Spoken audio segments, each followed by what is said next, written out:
Iedomājieties vietu, kur daba, cilvēku stāsti, kopienas spēks satiekas vienā dzīvā ekosistēmā.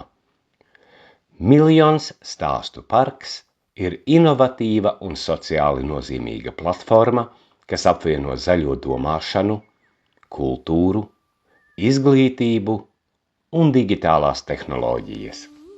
Ik viens var adoptēt nelielu zemes gabalu, iestādīt koku vai krūmu un atstāt savas ģimenes vai uzņēmuma stāstu nākotnei.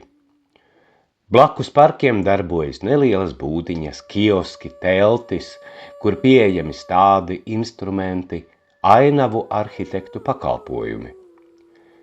Parks kļūst par satikšanās, svētku, mūzikas, dzejas un kopīgas darbošanās vietu.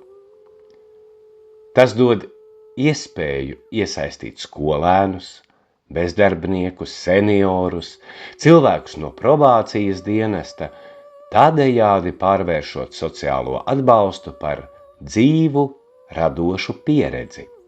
Digitālā platforma ļauj sekot līdzi savam kokam vai stāstam, dalīties ar fotogrāfijām, piesaistīt draugus, investēt vai kļūt par mecenātu. Ilgtermiņā Miljons stāstu parks attīstās kā franšīze Latvijā un pasaulē. Katra tauta saglabā savu ainavu, bet ceļotājiem rodas iespēja atklāt pasauli caur dažādu kultūru parkiem.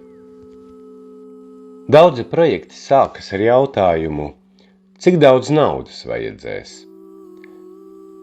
Es sāku ar jautājumu, cik daudz siržu un roku mums vajadzēs. Ekharta mūža nav komerciāls bizness, bet gan projekts ar sirdi.